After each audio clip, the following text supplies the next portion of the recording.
Here's a check on stories we're following for you today on Robin Hood Radio. Pat Pagano's Tri-State forecast calls for clouds with showers, maybe a thunderstorm, mid-60s today. We'll get the full details on that Tri-State forecast coming your way in just a few moments.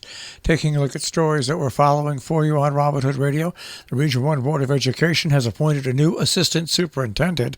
The Region 1 Board of Education appointed Dr. Jeanne M. Rose as its new assistant superintendent of schools. That becomes effective July 1st, 2022. Dr. Rose is a resident of Bloomfield, currently serving as an interim K-12 coordinator of curriculum and instruction at the Suffield Public Schools. Prior to assuming this role, she served for 7 years as Suffield's grades 6 through 12 humanities curriculum coach.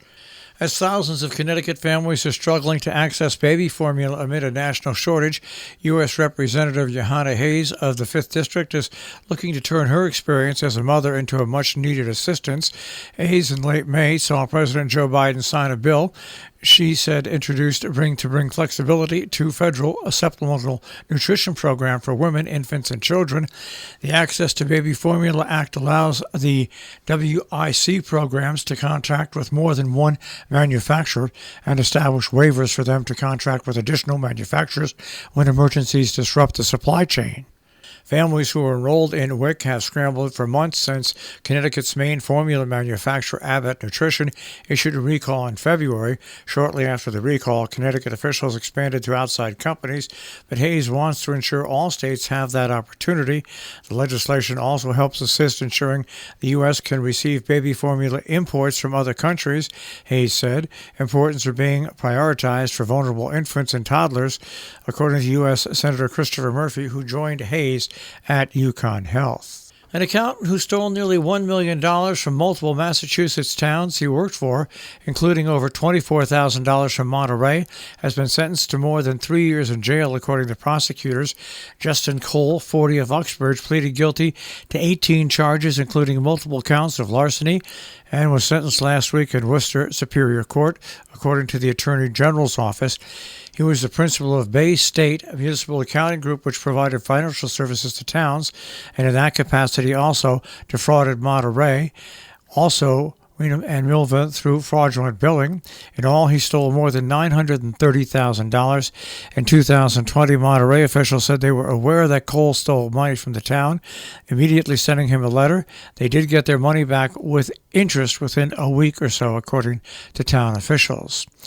Well, after 20 years since its inception, the American Mural Project, a massive three-dimensional tribute to American workers founded by Sharon-based artist Alan Grusnek, is now scheduled to open to the public for viewing on June 18th.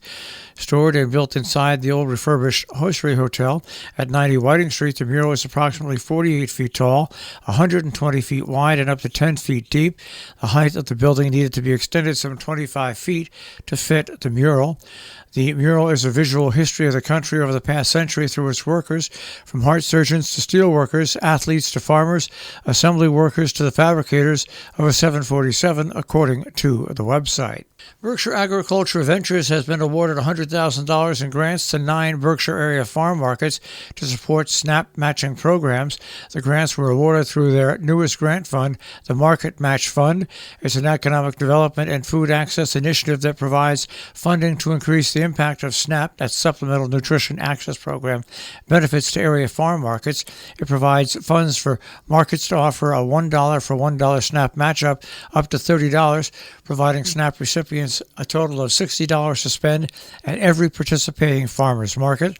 The following farmers markets received a grant from that Market Match Fund: New Lebanon, New York Farmers Market, North Adams Farmers Market, Pittsfield Farmers Market, West Stockbridge Farmers Market, Lee Farmers Market, Great Barrington Farmers Market, Sheffield Farmers Market, Copiague Hillsdale Farmers Market, Millerton, New York Farmers Market. A complete list of all Berkshire area farmers and markets and their food assistance programs is available on their website.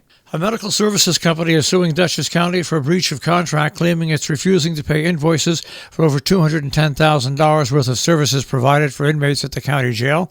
The county claimed in a response issued on Friday the charges are inconsistent with its contract with the company, Core Correctional Medicare Incorporated.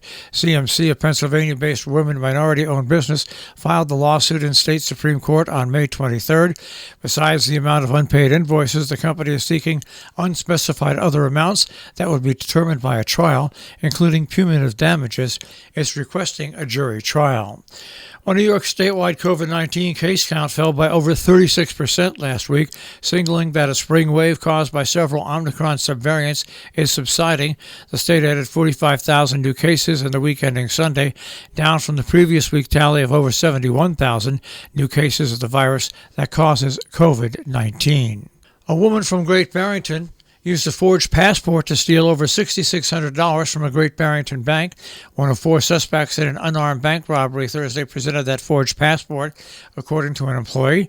Shamia Cruz, 45, showed what appeared to be the passport of an account holder as she tried to withdraw $6,600 from the Berkshire Bank on Stockbridge Road.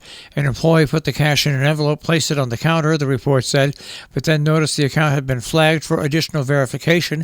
When the employee asked for that verification, Cruz grabbed the envelope and took off. Cruz of Manhattan was denying ever being in the bank, but they wrote that police searched her purse and found a forged U.S. passport card with the name of the account holder at the bank on it. She and three others were arrested for participating in an alleged joint venture. Some meetings going on today and this week in Kent. The ARPA Assessment Subcommittee regular meeting is today at 4:30 in Sharon. Board of Selectmen will meet today at 5:30 and the American Rescue Plan Act at 6:30.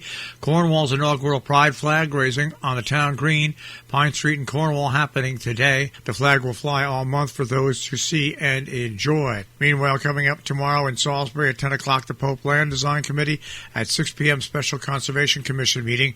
Ancrum Planning Board meeting happens tomorrow at 7 p.m.